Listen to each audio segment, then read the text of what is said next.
तर मग मित्रांनो आज होता रविवार.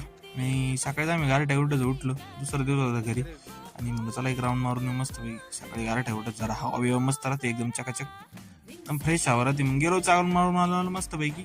अर्धा एक तास गेला आमचा त्याच्यात. आलो मग लगेच पत्र्याचे आपलं शेड आहे ना त्याचं मस्त काढलं कोंबड्याचं, ते उघडून दिलं. ऊन बिन जावं म्हणलं आतमध्ये. गारठ्या एवढेच रात्रीची लई थंडी पडती. मग दोन्ही पडदे उतरून दिले खाली मस्त दोन्ही शेडचे. ते पडदा काढावा लागतो वरून मस्त अशा आकड्या केलेल्या राहतात. पाहू शकता तुम्ही एकदम व्यवस्थित, कारण एकदम रात्रीची गार हवा सोडते मागच्या साईडने.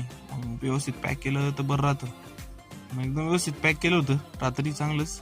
म्हणलं आता गावा आपलं मस्त उतरून त्यानंतर आपला प्रोग्राम होता. मग जेवण वगैरे केलं. दुपारी जायचं आपण चर खांडायला खाली, पाणी काढून द्यायचं होतं खाली. एक साईड वाळलं होतं, त्याच्या तन्नाशक मारल्यामुळे ते जरा थोडं वाळलंच होतं. मग काय घेतली मी टिकाव बिकाव म्हणलो घ्यावा खांडायला. बारका गेला त्याच्या मामाच्या घरी, जाऊन दे म्हणलं आपणच जाऊ खाली. मग काय व्यवस्थित चर खांडायला घेतला, पावड्याने बिवड्याने ओढून घेतलं व्यवस्थित आणि व्यवस्थित खांडलं एकदम जबरदस्त.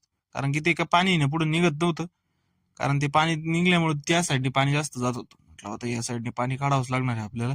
व्यवस्थित खोल खांडला म्हणलं. बाकी पुढच्या वेळेस आल्यानंतर परत ती साईडचं थोडं आणून टाकू टाकून. बघू शकता तुम्ही अशा प्रकारे आम्ही चर काढून टाकला त्याचा, म्हणजे या साईडने पण पाणी जाईल. गवत उगलं त्या दिवशी गवत काढलं होतं.